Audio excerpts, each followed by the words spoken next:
Hi class, today we're going to talk about chapter 18, Life in Early Crete from the Story of the World. Last video we learned about the Bronze Age collapse. This is happening, what we're going to learn today is happening before the Bronze Age collapse. It's not in chronological order because we're beginning our study of Greece and we're just kind of starting at the beginning and working our way to the Bronze Age collapse and then forward. So our next video will mention the collapse, but just know that this is happening prior to that. Here is the overview for this video. We're going to review chapter 18, talk about Western civilization, the Minoans, give you a quick overview, talk about palaces, frescoes, the myth and the earthquake, and then the end of the Minoans. So let's start with your review. In chapter 18.1, Bull Jumpers and Sailors, you read about the island of Crete, how it's an island in the Mediterranean Sea. The Minoans lived, settled on the island of Crete, and bull jumping was a very popular activity. Athletic children were trained in this, and bull jumping was where they did gymnastics on top of or over a bull, which I think is crazy. Bull jumpers were treated like royalty, but it was really dangerous, and most of them didn't live past the age of 20. Here's a picture for you so you kind of know where it is. Here is the island of Crete, and here's Greece right here. And this is the Aegean Sea, which we'll probably mention. Okay, so continuing in 18.1, Bull Jumpers and Sailors. So in the Mediterranean, there were lots of pirates, and the bandits ruled the sea. So the Minoans had to protect themselves from these pirates, and so they became the greatest shipbuilders in the world. They were first to have a navy, and they became the strongest navy in the world, and no invaders could land on Crete. That is how powerful they were. In chapter 18.2, King Minos and the Minotaur, you learned about King Minos. The Minoans are named after him. He is a legendary king. He is the son of Zeus, chief of all the gods, and he is considered half human, and he lived on Crete. And then you read about the myth of the Minotaur and Prince Theseus. In 18.3, the mysterious end of the Minoans, you learn that the Minoans disappeared 2,000 years ago. The civilization suddenly ended and the Minoans left Crete. So why did this happen? The theory goes that a volcano erupted on the island of Thera. It sank, and Crete is then ruined by the air and the land. The people stayed starved and had to fight for food, and the Minoans were never powerful again. So that's the end of your review. We're going to start with a little context as we begin our study of ancient Greece. As we begin our study of Greece, we're going to begin studying something that is called Western civilization. And we'll talk about this more later, but I'm going to read to you two different quotes on what Western civilization is. I didn't try to write my own quote because I think these two gentlemen did an excellent job. So this is Western civilization. We are beginning that study. Bruce D. Benson from the University of Colorado Boulder says, Western civilization refers to the art, literature, culture, and enduring ideas that emerged from the Eastern Mediterranean basin in the centuries before the Common Era, that developed in myriad form through the Middle Ages, and that ultimately took modern shape after the Renaissance. From the intellectual speculation of the Greeks emerged the philosophic and scientific thought of Latin and Arabic culture, and eventually the ideals of the early modern Enlightenment. From the Hebrew Bible grew the faiths of Judaism, Islam, and Christianity, and the ethical framework of modern society. From the Greek art and literature emerged the masterpieces of the Renaissance and beyond. Western civilization has had a massive influence across the globe in all domains of life, not just in the United States, but across the Americas and indeed on every continent. Western ideas about religion, science, politics, and art have had an unparalleled influence. To understand our planet's civilization then requires an appreciation of Western civilization. In promoting that, we promote human civilization. This next quote comes from Memoria Press. Western civilization is the culture of Athens, the culture of Rome, and the culture of Jerusalem transformed and perfected by Christianity. It is what has come down to us since roughly the 5th century AD, preserved mostly by Christian monks through the Dark Ages and restored to civilization in the High Middle Ages. It was what nourished Europe and was transplanted to America by, among others, the Puritans. It was what education was until approximately the 1920s. If it is ever fully extinguished, we will have cut ourselves off from ourselves. We will have fundamentally changed who we are, and will have done it without having given adequate thought to what we might become or who we should be, a thought we can only have with the help of the very tradition we will have lost.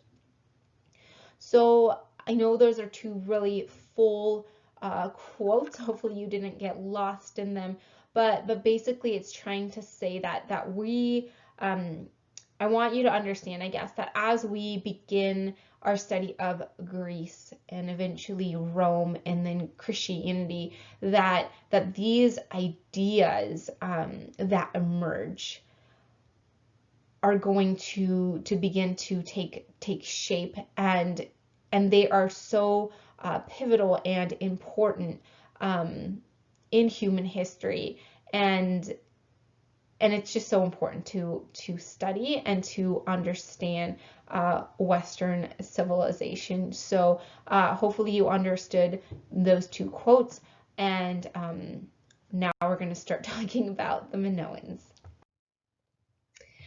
Here's a timeline for you that I had you guys draw, and I want to show you where the Minoans are in history. So the Minoans are right here, and again, the Bronze Age collapse is right here. So this is happening before the Bronze Age collapse. So here is our overview. Mark Cartwright says the Minoan civilization flourished in the Middle Bronze Age on the island of Crete, located in the eastern Mediterranean from 2000 BCE until 1500 BCE. With their unique art and architecture and the spread of their ideas through contact with other cultures across the Aegean, the Minoans made a significant contribution to the development of Western European civilization. So he's referencing Western civilization there, as it is known today. Labyrinth-like palace complexes, vivid frescoes depicting scenes such as bull leaping and processions, fine gold jewelry, elegant stone vases, and pottery with vibrant decorations of marine life are all particular features of Minoan Crete. So the Minoans are the first civilization in Europe. The Minoans and the Mycenaeans precede Greek culture, but they also shape what we now recognize as Greek culture, because the Minoans influenced the Mycenaeans, and the Mycenaeans are considered the first Greeks, and they influence what we understand as Greece or Greek people. The rough dates of the Minoans are 2000 to 1500 BC. They flourished for about 500 years. Again, they're before the Mycenaeans were on the mainland, before the Battle of Troy, and it's during the Middle Kingdom of Egypt, and they're located on the island of Crete. For a really long time, all people knew about the Minoans were from Greek myths. But a man named Sir Arthur Evans, who was an archaeologist, excavated Canosos from 1900 to 1905, and he found a lot of ruins, including a palace. Like, how cool would it be to be that person who discovered that? Anyway, he named the culture Minoan after the legendary King Minos. So I'm going to show you these palaces. These Minoan palaces are found all over the island. There are 4 main sites or palaces, including Canosos, which is the largest one. Each site includes a large complex palace, and then small towns, villages, and farms around it, and then roads connecting settlements to each other. The palaces were probably independent until about 1700 BC, and then they were united under Canosos, and Canosos became like the main authority over the rest. Mark Cartwright says, this is a description of the palaces. The palaces were well appointed, monumental structures with large courts, colonnades, ceilings supported by tapered wooden columns, staircases, religious crypts, light wells, extensive drainage systems, large storage magazines, and even theater areas for public spectacle or religious procession. Reaching up to 4 stories high and spreading over several thousand square meters, the complexity of these palaces, the sport of bull leaping, the worship of bulls as indicated by the presence through the sacred bull's horns, and depictions of double axes in stone and fresco may all have combined to give birth to the legend of Theseus and the labyrinth-dwelling Minotaur, so popular in later classical Greek mythology. So I'm going to show you some pictures of the Palace of Canosos. Isn't this so cool? Like, doesn't it just make you want to visit it so you can see it?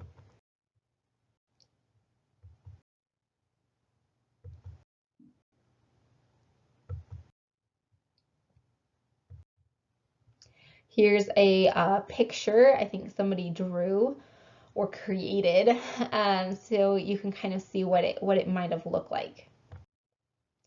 And now we're going to talk about frescoes. So I'm not an art person, so here's a definition from Bing for what a fresco is.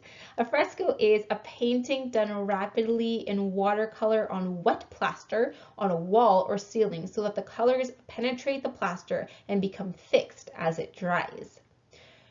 The Minoan writing system is called Linear A, and Linear A is not deciphered, which means that Minoan art gives us the best clues and insights into the lives of the Minoans. And here I have a picture of Linear A for you. So what can frescoes tell us about the Minoans? So the Minoans loved the sea, they loved nature. Mark Cartwright says the Minoans were one of the earliest cultures to paint natural landscapes without any humans present in the scene. Such was their admiration of nature. And their paintings give us insight into their religion and their daily life. Here's the most popular fresco. I think it looks so cool, of bull jumping. Here's some dolphins. Okay, so now let's talk about the myth in the earthquakes, King Minos and the Minotaur. So you've read the myth, right? We have to ask ourselves, what can this myth tell us about life in early Crete? Myths don't just arise out of a vacuum. They're from people and they can give us clues or insights into the lives of the people who told these myths. So I want you to go watch The Scientific Origins of the Minotaur by Ted Ed. Okay, go watch that video and then come back.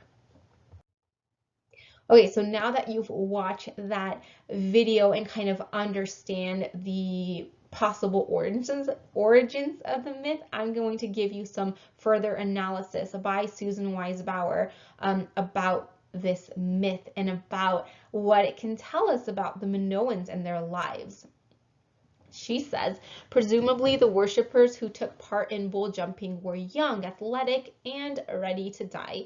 The story of the Minotaur may well preserve a very old form of human sacrifice in which the dedicated victims were not laid on the altar, but set loose in front of the bull. Excavations of the so-called bull courts, the central courts of Canosos, where the bull dancing apparently took place, show an entire network of doors, stairs, and corridors opening onto the courts from the surrounding buildings, a veritable labyrinth.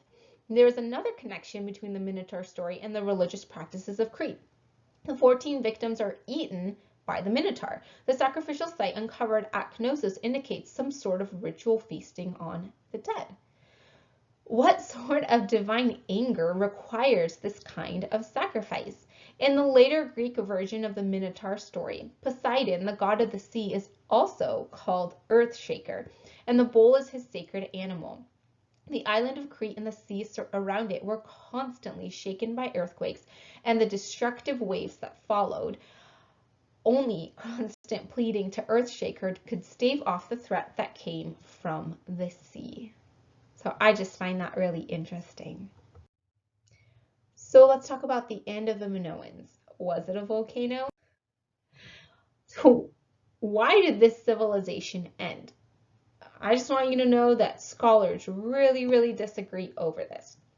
They disagree, number one, how the Minoan civilization ended, two, the date of the volcano, and then three, how it affected the Minoans. So when you have all of that, it's really hard to say this is exactly what ended the Minoan civilization. However, the popular theory is the volcanic eruption on the island of Thera. And that these side effects from this volcanic eruption led to the decline of the Minoan civilization. I'm going to show you a map. Here is Crete, and then here is Thera. And I want you to know that part of Thera is plunged into the sea because of this volcano. I tried to find a picture that was like public domain, but I couldn't. So if you Google Thera and like before and after the volcano, you'll kind of see like what happened. So the volcanic eruption happened probably around 1628, although some people say it was later, around 1500. We're going to stick with 1628.